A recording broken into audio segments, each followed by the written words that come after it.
Hello everybody. So we're back in Northeast Minneapolis, and actually today we're going to kind of go and do something a little different for video content, and we're going to start to build what we've been talking about for quite a while here at Mill City, which is our cleaning protocol video set.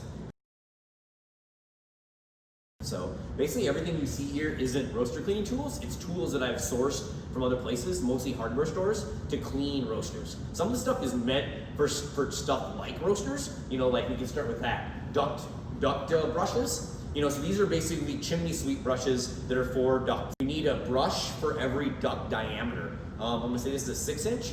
So we have 2s, 3s, 4s, 5s, 6s, 8s, and 10s in the roastery. So I would need a brush for every one of those diameters. Those work really well on loose stuff.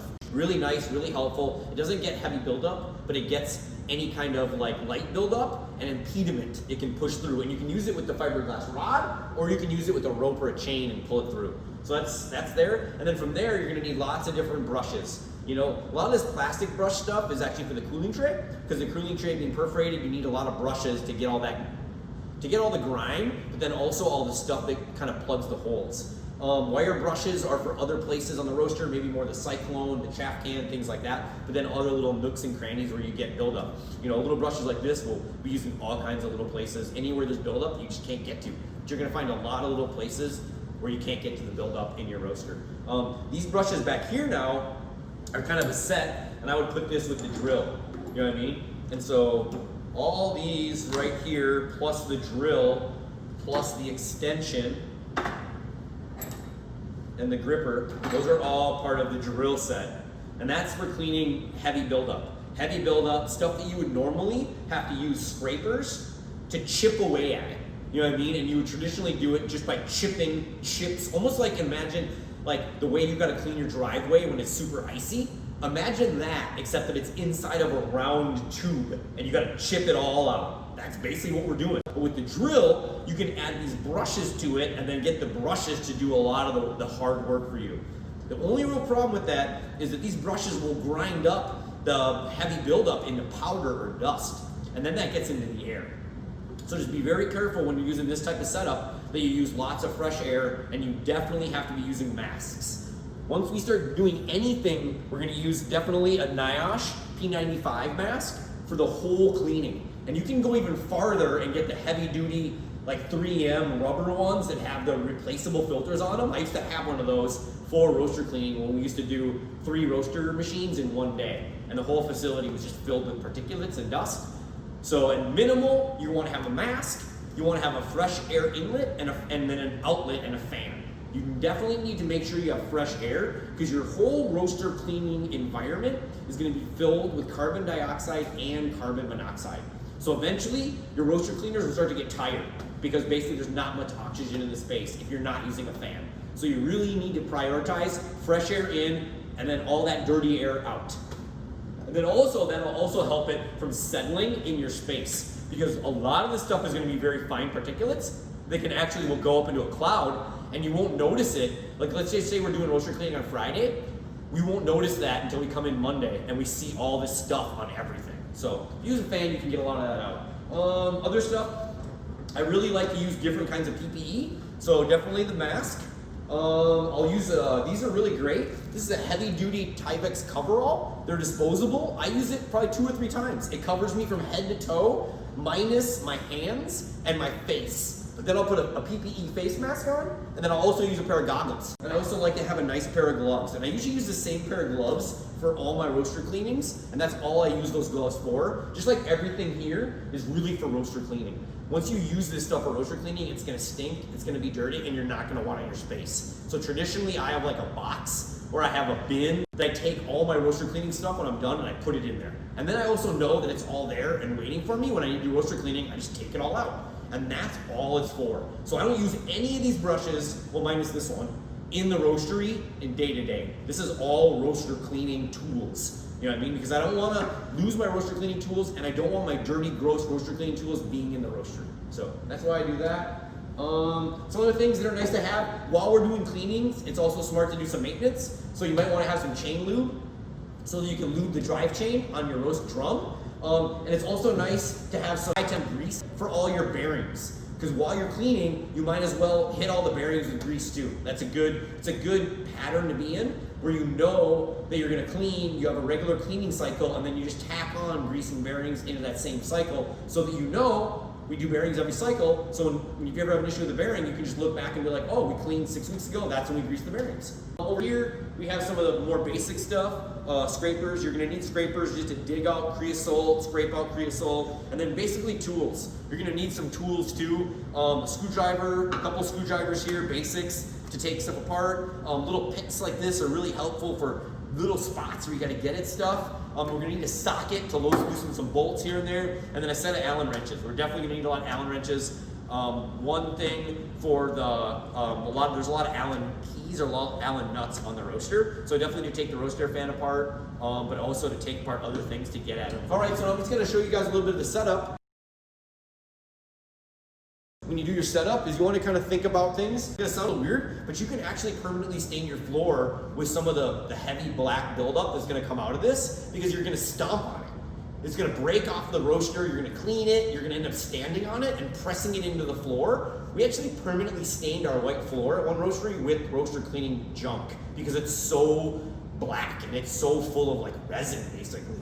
So one of the things I like to do is I like to go and harvest some cardboard out of the cardboard bin and lay down some cardboard on the floor, on the ground where I'm gonna be doing roaster cleaning, because then I can just throw the cardboard away, and that's gonna save me a ton of work. It's gonna save me from having to get paint scrapers out and scrape off the tarry buildup that I've mushed into the floor. You know what I mean? So that's super helpful. Also, a vacuum. You're gonna need a vacuum to vacuum up all kinds of wacky stuff. You know what I mean? Probably some duct spots. When you're getting a lot of buildup out, you're gonna have piles of buildup that are gonna fall out of your duct.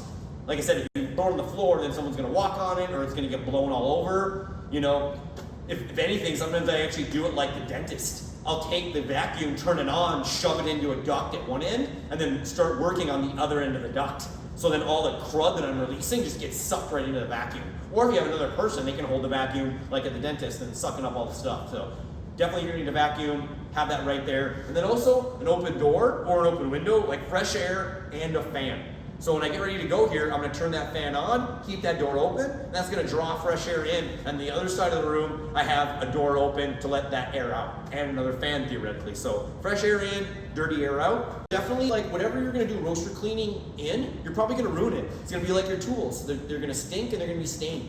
So you probably wanna use the same set of clothes and maybe put them into a bag and keep them in that roaster cleaning closet where you keep all your stuff. Or just take your clothes home and wash them really well. You're probably also gonna wanna get in the shower right away. So now I'm just gonna walk through really quickly what you should really think about and do for roaster cleaning. And I'm gonna kind of just march through it. So first thing we're gonna do is the roaster fan. Talk through that a little bit. Roaster fan is super important. You know, we're gonna remove the roaster fan. We're gonna disassemble the roaster fan, and we're gonna clean the roaster fan. We're then gonna reassemble it and put it back. So it's a pretty intricate process. It'll probably take you about an hour. So just to do the fan, you know what I mean? That's really important. Also, roast air duct line. We call it the hot line, you know what I mean? So that's gonna be right here off the roast air fan, and then going back into the cyclone. That's really important. That's where you're gonna get a lot of your creosote and your heavy fuel buildup. The buildup that's heavy in fuel quality. So we definitely need to clean this. Next to the roaster fan, that's probably the next most important part of the roaster to clean, to keep the roaster running happily, clean, safely. So we'll completely disassemble that and clean it. We're gonna disassemble the cooling tray and the cooling tray ducts too, or actually, we're gonna disassemble the cooling tray fan and the cooling tray ducts just the same. The cooling tray fan is on the back side. It's another large fan. It's a lot easier because it doesn't get the heavy creosote buildup that you'll get in the roast air fan. It's not being hit by all the chaff and the resin and the smoke, so it's not nearly as dirty, and it's usually also a larger fan, so it's a little easy to get the inside of it and the gaps. So the buildup on it is much less, and it's pretty easy fan to clean. So we're gonna do that fan, and then we're gonna do the whole cool line ductwork too. You know, same thing, the cool line doesn't get as much buildup. It doesn't get the heavy fuel buildup. Usually it's fuzzy buildup, and usually the duct brushes, the chimney sweep duct brushes will work really well one pass for the cool line. But we're gonna wanna clean all the cooling duct line too. Check it and clean it. Okay, chaff can and cyclone. So that's back here. That's something that kind of gets forgotten about a lot. We're gonna definitely put a lot of work into that. It's probably the third most focused place because there's an inlet port at the top of the chaff can that's coming from the roast air fan. So it's a lot of hot, dirty air, so it leaves a lot of buildup, and if that gets impeded, it backs up into your roaster. So that's a point you really gotta focus on the chaff can.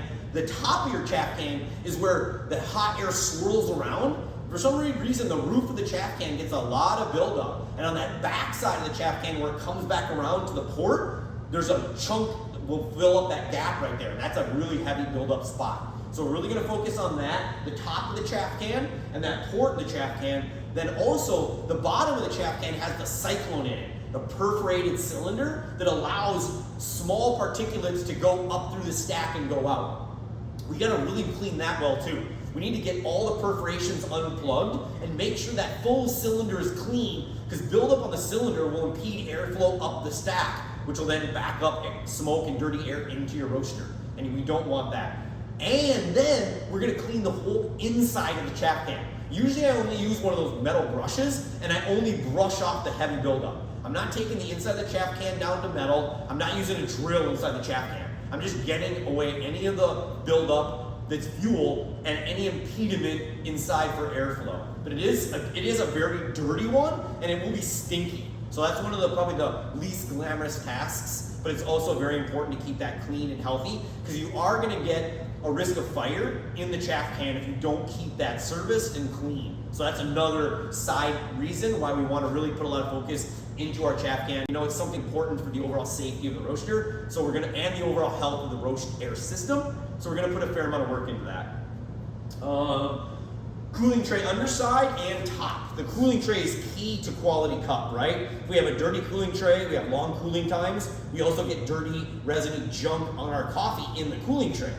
Both bad. So we're gonna clean the top of it. We're actually gonna clean the bottom of it super well. This is our once a month or once a wherever, when we do a full roaster cleaning, we clean the underside down to metal first and the whole inside of the cooling tray. Then we clean the top very well and we poke out every hole so it's a nice, perfect cooling tray. That's gonna make sure that we're cooling our coffees properly and keep our coffees clean coming out of the cooling tray. It's gonna take a little bit of work and it's very tedious because it's kind of hard to get to, but definitely it's worth it in the overall cup of coffee that you're trying to sell. Green hopper, we'll clean this a little bit, we'll take it off. It gets a lot of dust, it's more green coffee dust and like funky buildup. We'll take it off, we'll wipe it down. We'll also then be able to look through here and just make sure everything's copacetic in this little kind of juncture here where a bunch of stuff is going on. And if there's any buildup in there, we'll clean that too. But this is a high flow area, so and it's pretty hot, so it tends to not have much buildup. Then we'll look at some really basic maintenance. We'll clean the drivetrain on the back, the chain a little bit, we'll lube it. We'll look at getting a Zerk gun and we'll lube some bearings. We'll show you guys that. We'll also open up the electronics cabinet below, which we don't talk about that a lot, and we'll just dust it. Very gentle, but we want to remove all that dust because eventually that dust could impede a connection and cause something on the electronic side to just not work properly. Gotta be very delicate one under there. It's not a heavy-handed thing. You could probably even use one of those like keyboard air can things or like an electronic spray can to blow in there. I wouldn't use an air compressor, it's a little bit too powerful. I'm probably gonna use mostly like a Swiffer kind of dust brush thing because it's really gentle, and then maybe a little bit of air. And that's pretty much it. Yeah, and that's a basic roundup of what we want to do for roaster cleaning. All right, cheers, talk to you soon.